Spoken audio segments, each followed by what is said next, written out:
аймак, айыл чарба, билим берүү, ишкерлик, инновациялык долбоорлор, өлкөнүн жана инсандын өнүгүүсү жамааттык медианын эл собол программасында ар шаршемби 13:00 жана жума 12:00. Бизге Facebook, YouTube'дагы жамааттык медиа баракчалары аркылуу кошулуңуз. Ошондой эле аймактардагы жамааттык медиа радиолорунан угуңуз.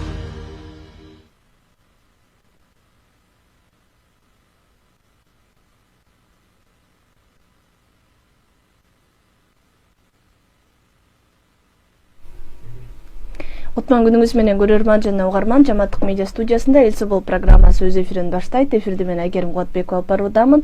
Бул жолу биз Кыргызстандагы турак жай маселелерине жашыл чечимдер деген темада сүйлөшөбүз. Бул программаны Исур коомдук фонду колдоого алып демилгелеп жатат. Бүгүн биздин студияда мейманда энергоэффективдүүлүк боюнча эксперт Жанбек Кулумбетов жана Ала Тоо конушунун тургуну Каным Сатканова. Студияга кош келиңиздер. Кутман күнүңүздөр менен. Рахмат, саламатсыздарбы. Алгач бул маекти баштаардан мурда ошол бул жылы деп айтсам туура болот го, ушул жашыл чечимдерди пайдаланып, үйүн жылуулаган Саткан эжеден, Каным эжеден сурап баштайлык.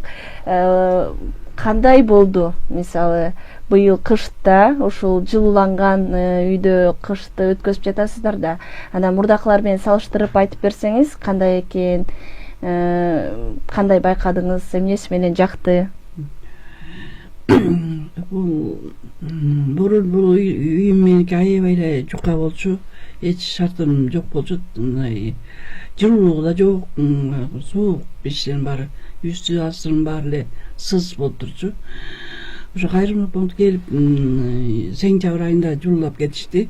Бүт алмаштырып, чердамды, эшик тереземди, бүт ичи пол солунун баарын жылуулап кетишти. Аябай жакшы болду. Жылуулугу жакшы, мурункуга караганда мындай айтсак ысып, аябай ысык. Андан кийин келип өздөрү дагы текшерип кетишти. Жылуулуктары жакшы, нундулук жок. Сиз мындай салыштырып көрдүңүзбү? Мурда канча дайыма мындай бул чечимдерди кабыл алганда кышкысын жылуу, жайкысын өтө ысык болбойт деп айтышат да. Анан канчалык энергияны үнөмдөй алат экенсиз? Мисалы, мурда канча чыгым кетчү? Азыр байкап көрдүңүзбү? Ооба, свет төккөндө 3000ден ашты өчүмүн. Кыйынчылык көп болчу, жукада болчу үйүм. Анан азыр болсо жылуу аз төлөнүп атат жылуулуктан. Айырмасы аябай асман менен жердей. Буларга мен аябай алкышымдан башка эчтеке айта албайм. Чоң рахмат. Иштери алга жыла берсин. Ушул менде болгон жетишпеген ушундай үйлөрдүн иштерин кылып жүрө берсин деп ойлойм. Ушундайлар көп болсо, мен жеке мен эмес, менден да көп немелер бар да жетишпеген. Ошонун баарына жардам берип турайын, баарына болсо да жардам берип турса деп ойлойм. Ушул ачылгандан мен аябай сүйүнөм.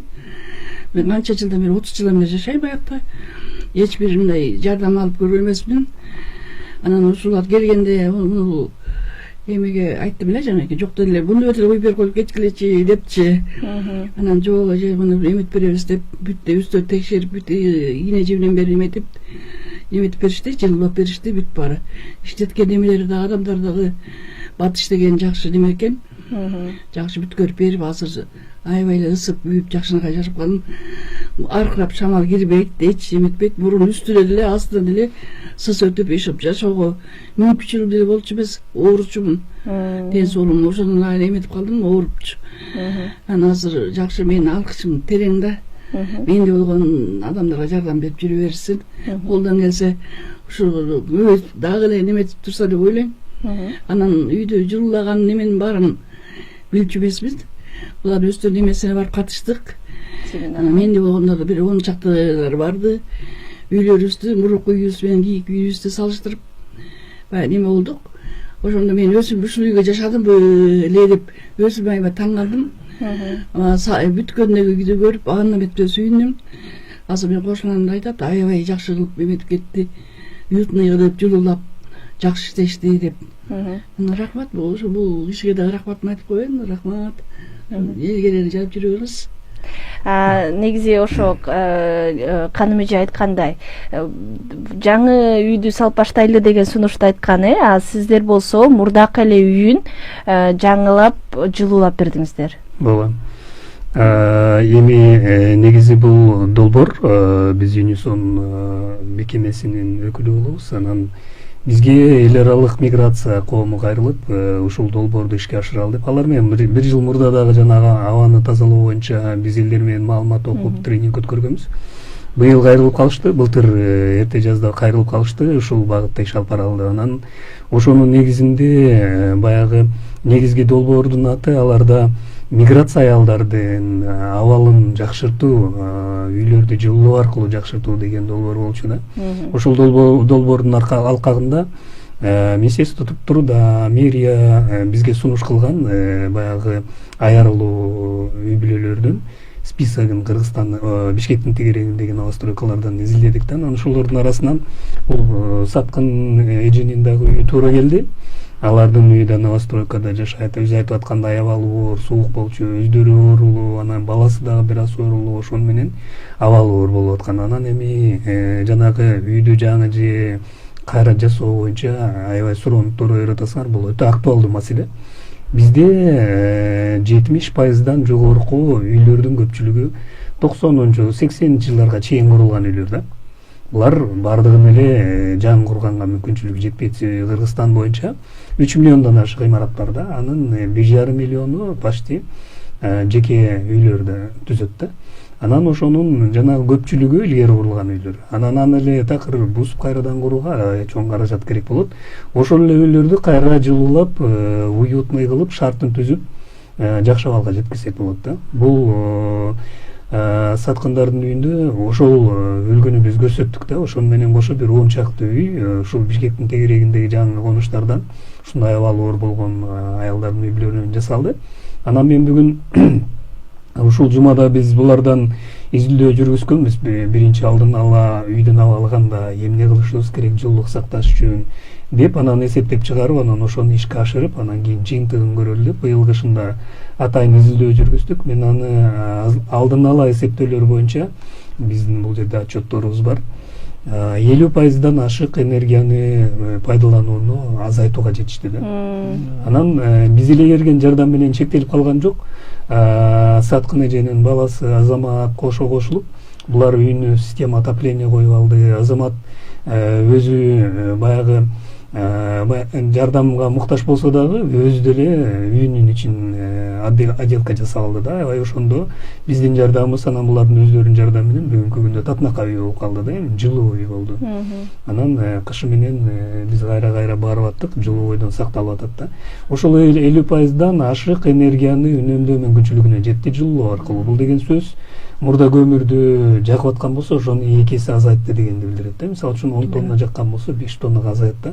Эгерде Бишкектин тегерегинде 70 миңден ашык үй бар, ошонун баарын жылуулатсок, көмүрдүн эле жагуусун 50%га азайтканда бизде түтүн азаят да. Аба тазаланышы мүмкүн. Бул биринчиден. Экинчиден, ошол эле үй бүлөлөрдүн энергияны жылуулуктан камсыз кылыш үчүн кетирген каражат азаят. Жашоо турмушка дагы баягы каражаты өзүндө калып калат да. Анан үчүнчүдөн, ден соолугуна байланыштуу кетирип аткан каражаты дагы азаят да. 3 тараптуу пайда бар да. Анан төртүнчүдөн, бул сөзсүз түрдө айлана чөйрөгө биздин көрсөтүп аткан жардамыбыз болуп калат да. Ошон үчүн мунун баарын эске алып, ушундай үлгүнү жабып эле Кыргызстанда жайылта турган болсок, анда биз жанагы көмүр кычкыл газынын чыгуусун, түтүндү азайтууга өзүбүз эле шарт түзүп койсок болот да. Кыштын күнү жетишпей жаткан энергия дефицитти ушундай жол менен чечип алсак да болот. Эми азыркы күндө биз ушунун үстүндө дагы иштеп атабыз. Буларга жакында эле семинар өткөрдүк. Ошол семинар өткөргөндө ушул жаңы конуштардан башка деле ушундай маалыматка муктаж болгон аялдарды, кыздарды чогулттук. Алар дагы аябай көп суроолорду берди. Алар да ушундай мүмкүнчүлүктү пайдаланалы деп жүрүшөт.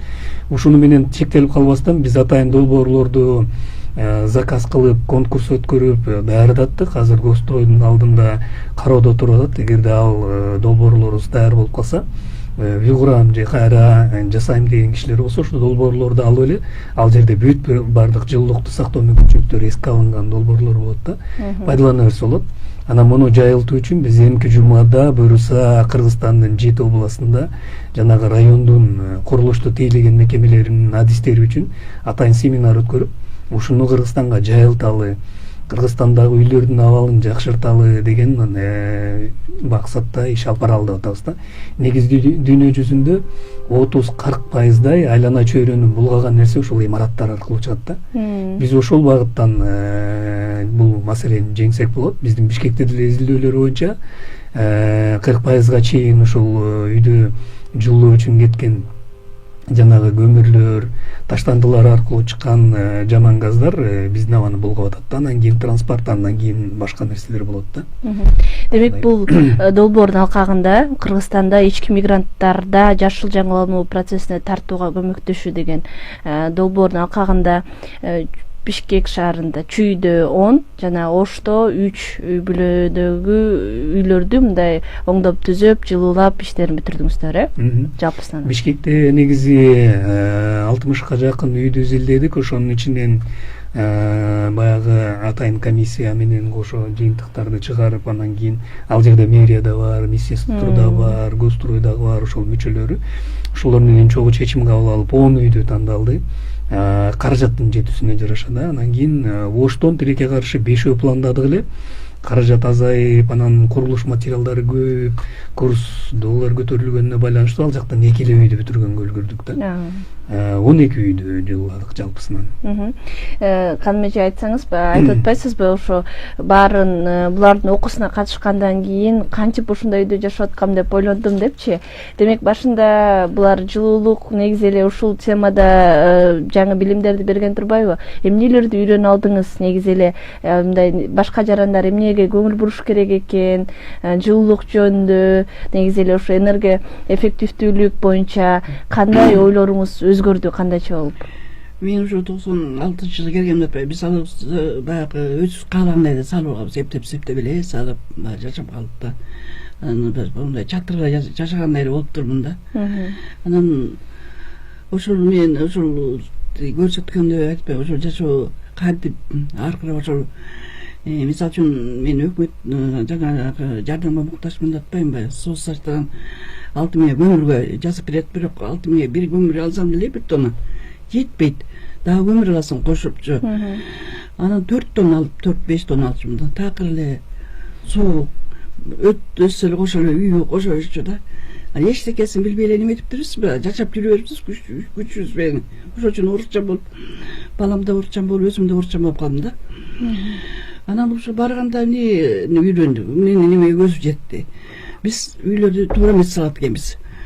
Ошолордун баарын көрсөтүп, ар бир немесин кандай кылып жуулаш керек, кандай кылыш керек, кухняны немени каяка коюш керек.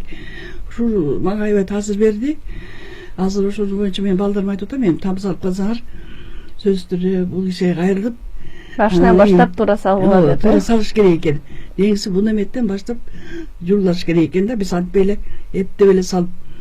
Анан азыр жана жууллаганда айтпаймынбы, тиги үйүмдүн астын 2-3 үйдү бар, 7-чи жардам берип атпаймынбы? Баягы стачка деп коет го, семет менен эметип эле илден салып койчубуз да. Анын баарын алып, касып, тереңдетип туруп жуулады астын. Үстүн болсо жана алманы эле ящиктерине коюп койгом. Буларды айтып атпаймынбы? Ай бассаңар түшүп кетет. Кайра бар болосаңар депчи. Кайра үстүн полносту алып, бүт кайра чыгаштардын баары 4 эле чыгач коюлуптур. Мен алып убагында мен да балдарды багам деп жүрдүм да. Баарын кайра неметип, черди бүт алып, жакшынакай кылып аябай жуулап, светке мен 3000 сом чейин төкчүмүн.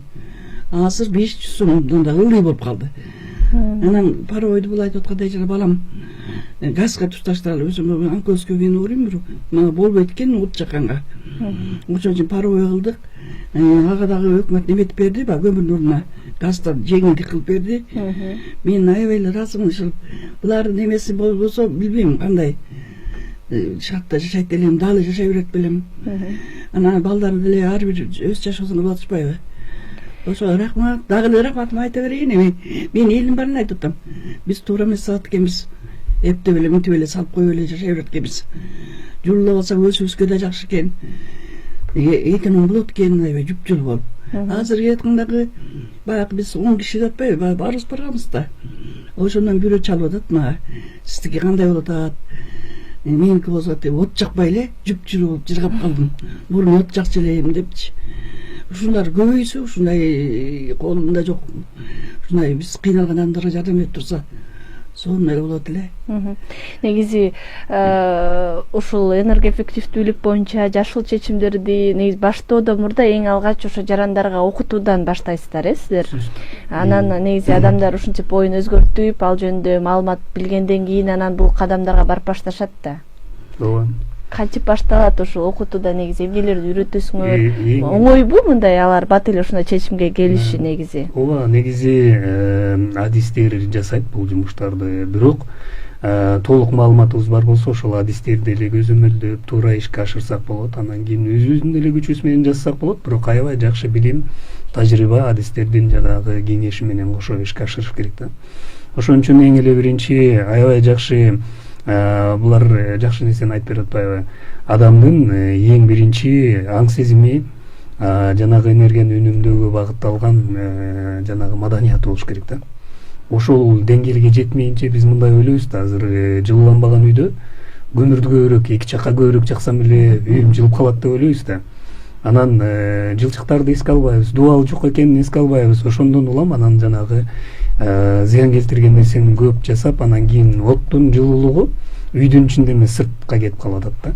Ошол сыяктуу нерселер бар. Анан бул үчүн сөзсүз түрдө биринчиден түшүнүш керек, имарат кандай болот, канчалык жылуулукту сактайт, канчалык пайдалуу нерсени жасасак болот, азыраак отун менен каражатты сактап үйдү жылуу сактаганга болобу, эмне үчүн биз көп расход болуп атабыз, эмне үчүн ооруп атабыз соок күндөрдө деген нерселердин баарын түшүнгөн убакта гана жанагы үйлөрүбүз жылуу, өзүбүз оорубагандай, кышта айлана чөйрөгө зыянды азайткан деңгээлге жетебиз да. Бул эми комплекстүү маалымат берүү керек. Бул багытта көп жылдардан бери биз иштеп келе атабыз. Мамлекеттик деңгээлде, мыйзамдардын деңгээлинде ушул адистешкен жанагы мамлекеттик мекемелер менен дагы иштешип, аларга да жардам берип атабыз. Бул нерсени негизи жайылта турган болсок, аябай жакшы жалпы эле элибизге пайдалуу болот да. Мына мисалы үчүн кечээ күнү эле айтып атат, Ташкентте эң дүйнөдөгү абасы булганган шаар болду деп кечээ күнү айтып атат да. 2 жыл мурун эсиңерде бар болсо керек, дүйнөдөгү эң абасы булганган шаар деп Бишкекти аныктаган да. Эми бул мунун баардыгы биз кош көңүллүү мамиле кылгандан, анан жанагындай ошого алып келип аткан себептерди жойбогондон келип чыгат да. Анан биздин аң сезимибиз, энергияны үнөмдөө багытын билсек, адистердин кеңешин эске ала турган болсок, силердин дагы бул жерде жардамыңар өтө чоң рахмат. Ушул маалыматты жайылтып атасыңар биз менен кошо дегендей, ушундай иштерди көбүрөөк жасай турган болсок, анда биз абалды өзгөртсөк болот. Негизи эле ошо турак жай маселелерине карата Кыргызстанда ушул маалымдуулук канчалык өсүп калды же канчалык адамдар бул чечимдерге барып атышат деп ойлойсуз? Мисалы азыр мейманканаларды салып атканда, аймактарда болобу, шаардабы буларды мындай акырындап киргизип аткандарына күбө болуп атабыз да. Жеке жактар канчалык муну ишке ашырып атышат? Аябай жакшы суроо. Эми жашоо ордунда турган жок да, улам өзгөрүп атат, жаңырып атат. Эми азыр айыл жерлерине барсак деле, айылда берин серин жаңы курулуп аткан үйлөр, шаарда жүрүп ушул багытта иштеген балдар, туугандары барып айылда үй куруп атканда баардык нерсени эске алып жасаганга аракет кылып атышат да. Бул имаратты жылуулап жасап, ичине жылуу суу, муздак суу киргизип дегендей комфорттуу шартты түзгөнгө аракет кылып жасалган үйлөр бар. Ошол эле убакта жылууланбаган үйлөрдүн саны дагы көп да. Эми негизинен жалпы Кыргызстанда ала турган болсок, маалымат акырындан жайылып баратат деп айтсак болот. Бирок толук жайылып жеткен деңгээлге жете элекпиз. Себеби биринчиден бул биздин аң сезимибиз, маданиятыбыз өсүш керек энергия үнөмдөө боюнча. Экинчиден мүмкүнчүлүгүбүз да ошого жеткендей болуш керек. ошонун баарын эске ала турган болсок, эми маалымат жетип калды, жакшы үлгүлөр айылдарда деле жайылып калды деп айтсак болот. Жаңгырылып аткан үйлөрдүн көпчүлүгү аракет кылып атат, ошону киргизгенге, жасаганга аракет кылып аткандар үйлөрдү көрүп атабыз да. Үйлөрүн ремонт кылганда деле азыр эми айылдан көп чыкпаган балдар деле үйүн, ата энесинин үйүн жыллаган убакта жыллап берип атат да. Мен мисалы үчүн туугандарым, тааныштарым айылга барсам, үйдү жыллап аткандарын көрүп атам да, кээде сурап калышат кандай кылабыз деп. Анан адистерге туш болгондор сөзсүз түрдө алардын айтканын угуп кошо жасап келатат да. Негизи маалымат жайылып баратат, акырындан абал өзгөрүп баратат деп айтсак болот. Бир гана мүмкүнчүлүк көбүрөөк кенен болуш керек, мамлекетке жардам керек, ошол жеңилдетилген каражат керек болот. Өздөрүнүн маалымдуулугу кенен болуш керек, түшүнгөн абалда болуш керек. Жанагы ошону жасаган билген кишилердин да саны көп болуш керек да. Жок дегенде өзүбүз ошону түшүнө турган болсок, өзү деле жазсак болот да. Бул жеңилирээк жасоонун жолдору, мүмкүнчүлүгү да. Ошо энергияны үнөмдөп калууну айтабыз. Анан муну дайыма кыш мезгилинде эмес, жайында деле, жайында кондиционерлерди иштетип биз салкындатканга көбүрөөк аракет кылып, мурда шаарда эле ушинтсе азыр айылдарда деле салкындатуу жолдорун көбүрөөк колдонуп жатышпайбы? Демек, үйдү жылууласа, туура жылууласа, кышкысын жылуулукту сактаган менен жайында дагы салкындыкты сактаса болот, Ооба, сөзсүз түрдө. Эми баягы энергия эффективдүү же жашыл курулуштун ошондой этаптары бар да. 70-жылдары жылдары энергия кризис болгондо дүйнө жүзүндө бардыгы эле өтө өнүккөн өлкөлөр дагы ушул абалга туш болгон да. Энергияны көп пайдаланып атабыз, айлана чөйрөгө зыянды көп келтирип атабыз, энергиянын ресурстары азайып баратат, баасы көтөрүлүп атат деген ой менен алар ошонун чечүүнүн жолдорун ойлогон да. Ошол сыяктуу эле бизде деле ошондой. Энергияны, ресурстары улам кымбаттаган сайын биздин жашоодогу ошого кетип аткан каражатыбыз дагы көп кете баштайт да.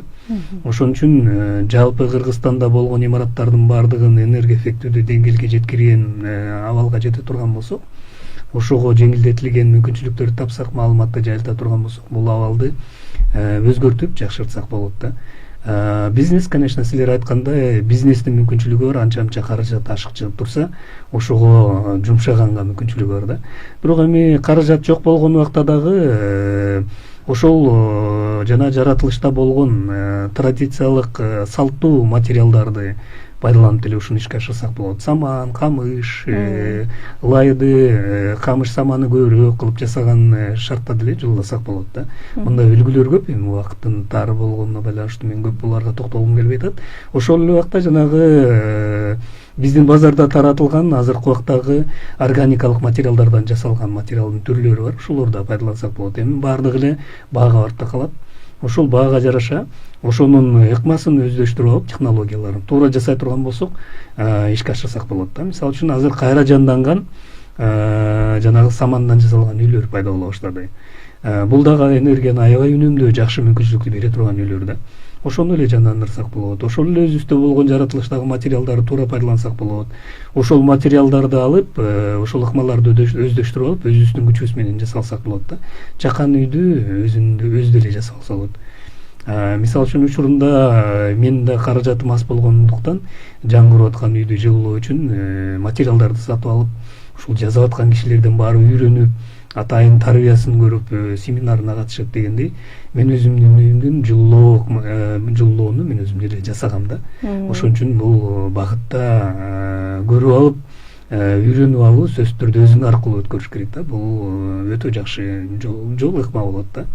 Ушул эле жылуулоону жайылтуунун жолдору да. Бизге окшогон мекемелер көп семинарларды өткөрүп атат. Эгерде ошол семинарларга чакырган учурда адистер келип, ошол жерде маалыматтарды көбүрөөк алып, ошону жайылта турган болсо, бул ыкмаларды Кыргызстанга кеңири таратып, анан кийин баягы биринчиден айлана чөйрөгө жашап аткан үйлөрдөгү шартка ыңгайлуу түзсөк болот да. Туура айтасыңар, жайдын күнү да көп энергияны пайдалана баштадык. Себеби биз жаңы деңгээлде жашап атабыз да. Ошон үчүн энергияны пайдаланган жанагы жабдуулар көп үйдө.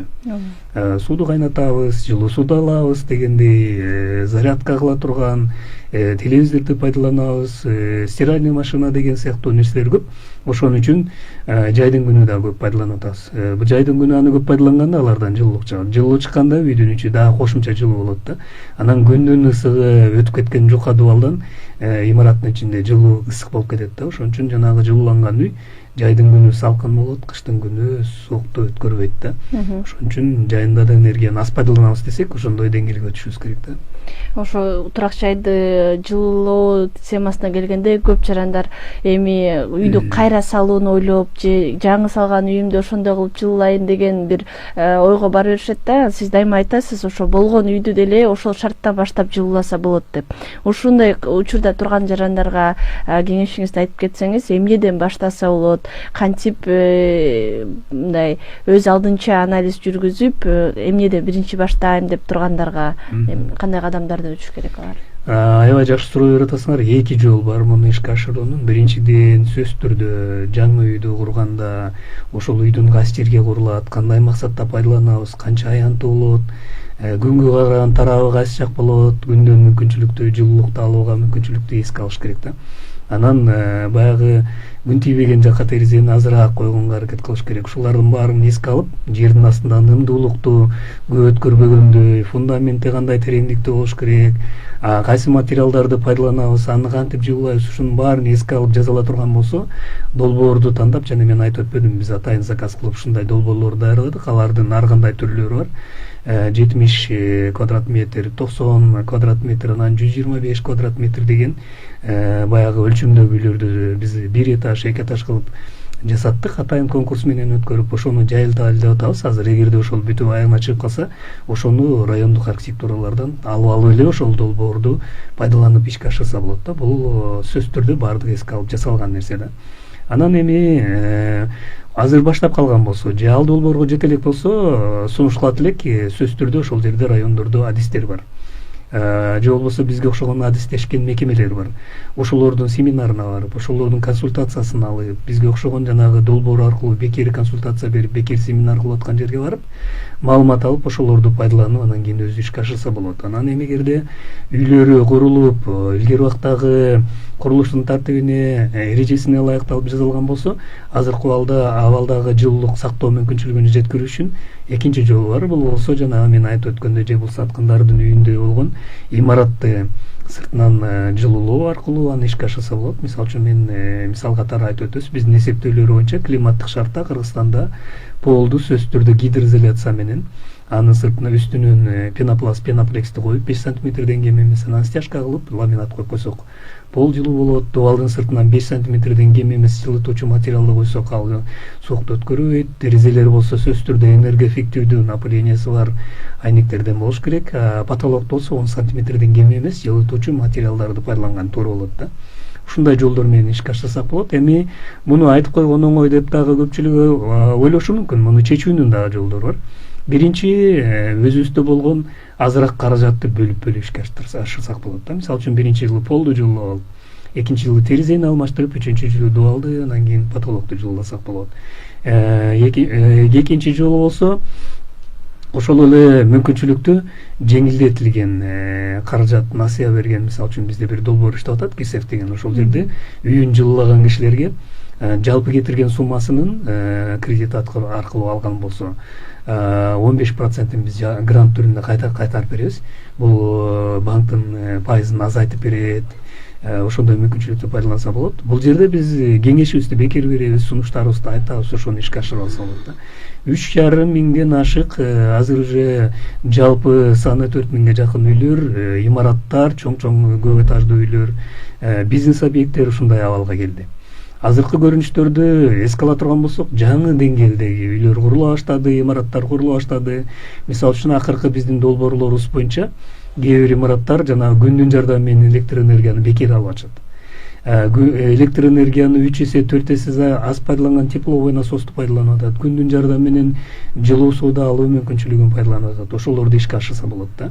Анан мүмкүн болсо сөзсүз түрдө мамлекеттик деңгээлде ушундай фонд түзүлүп жардам берсе, же башка өлкөлөрдүн үлгүсүндөй болуп туруп баягы алардын алган каражатын кайра кайтарган убакта башка нуждасы жеткен элдерге берүү мүмкүнчүлүгү деген дагы фонддорду пайдалансак болот. Ошондой мүмкүнчүлүктөрдү пайдалансак, ушул ыкмаларды жайылтып ишке ашырсак болот да. Ушундай жолдорду сунушталат элек. Чоң рахмат. Бизде азыр YouTube колдонуучудан суроо бар экен, ошого жооп берип койсоңуз. Zip панель менен үйдү курганда энергия көбүрөөк сакталабы, буга кандай дейсиз? Сип панель деген бул жанагы илгерки эле бизде курулуп жүргөн ыкмалардын жаңы түрү. Мисалы үчүн илгерки убакта жанагы балкалардан, жыгачтардан жасалып туруп, ортосунун эки бетин гүл жакта, мисалы үчүн рекаларды коюп, анан ортосуна жылуулап лайды коюп же башка нерсе менен токтап койчу. Азыр болсо сип панелдери болсо ортосунда жылытуучу материалды коюп кетет. Ал жерде пенопласт, пеноплекс, базальт, минерал ватасын коет. Ошону менен жылуулоо ыкмасы бул батыл курула турган ыкма. Сөзсүз түрдө аны баардык нерселердин технологиясын эске алып жасаш керек. Бул курулуп аткан үйлөр дагы биз көп көрүп жүрөбүз. Алар жылуулук сактоо мүмкүнчүлүгү жогору болот. Себеби жана жылытуучу материалды колдонгон убакта суукту өткөрбөгөн деңгээлде калыңдыкты эске алып жасай турган болсок, анда ал үйлөр жылуу болот негизи. Көп үйлөрдө биз дагы ушундай бүткөн үйлөрдү изилдеп көргөнбүз. Баягы биздин жардам менен жасалган үйлөр бар. Мисалы үчүн Ак Өргөдө бизде бир токтогулдук жигит мигрант бала келип кайрылган 2 жыл мурун. Анан аялы экөө жаңы эле үй куруп аткан, үй бүлө куруп жүргөн жаш жигиттер экен. Анан аялы болсо чакан бир эмени бала бакчаны арендага алып иштеп экен. Анан ошону иштеп көргөндө пайдаланган окшойт. Анан ошо жаңырып аткан үйүн сип панелден жасайлы деп бизге кайрылышты. Анан биз ошол кеңештерибизди бердик. Анан бүткөндөн кийин биз эле анын жыйынтыгын изилдейбиз да. Ошон үчүн барсак, ушул үйдү сиптен жасалган үйдү газ отоплениясын коюптур. Биринчи этажын полдун астындагы отопление системасын койгон, экинчи этажында радиаторлорду койгон. Анан ошол биз барган убакта донорлору бар болчу. Евросоюздун, Европейский банк развитиянын өкүлдөрү кошуп биз менен баргандан ошондой бир тиги бала биздин үйдү көрсөтүп атат да, демонстрация кылып. Биринчи этаждагы эле полдун астындагы газ аркылуу жылуулаган жылуулук менен экинчи этажга отопленияны иштетпей эле үйдү жылуу сактап атабыз дейт да. Жылытып койсок, баягы кээ бир учурда өчүргөнгө туура келип атат, себеби өтө ысып кетип атат дегендей ойду айткан да. Бул деген сөз туура жасалган үйлөр ошондой жылуулукту сактоо мүмкүнчүлүгүнө берет да. Демек бул колдонуучунун жообуна карата, эгерде ушундай панель менен туура жасалган болсо, кошумча жылуулуу балды жылуулоонун кереги деле жок болуп калат. Ооба, эгерде калыңдыгы жылуулукту баягы ортосуна коюучу жылуулук материал болот, ошонун калыңдыгы баягы эске алынып курулган болсо, бизде 15-20-25 сантиметр калыңдыктагы дубалдарды жасап жүрүшөт. Сип панелден эгерде 20дан кем эмес болсо, ал жылуулукту сактоо мүмкүнчүлүгү жогору болот. Канча калың болсо ошончолук жакшы.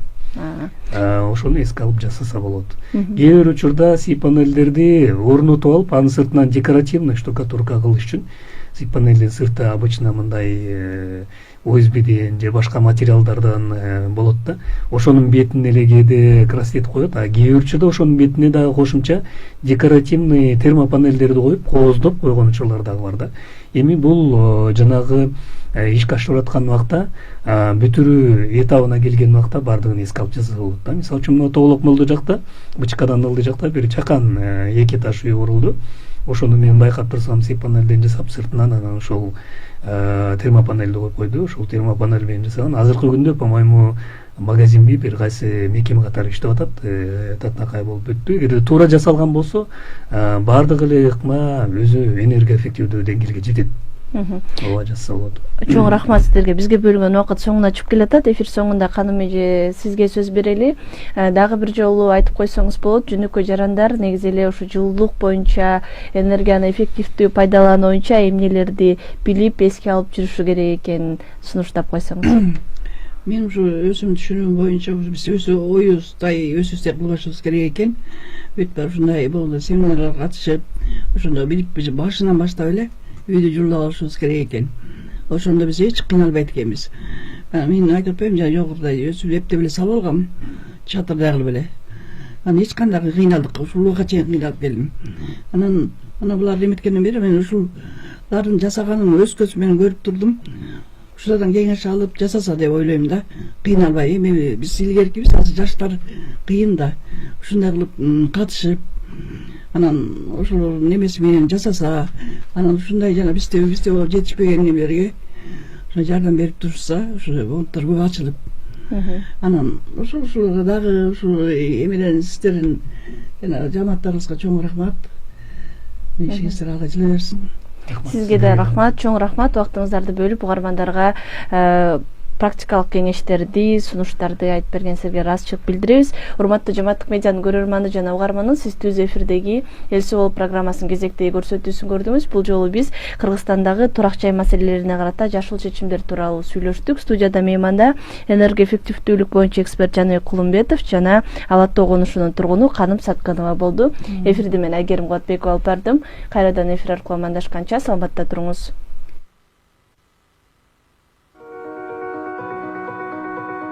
Аймак, айыл чарба, билим берүү, ишкерлик, инновациялык долбоорлор. Өлкөнүн жана инсандын өнүгүүсү Жамааттык медианын Эл Собол программасында. Ар шаршемби 13:00 жана жума 12:00. Бизге Facebook, YouTube'дагы Жамааттык медиа баракчалары аркылуу кошулуңуз. Ошондой эле аймактардагы Жамааттык медиа радиолорунан угуңуз.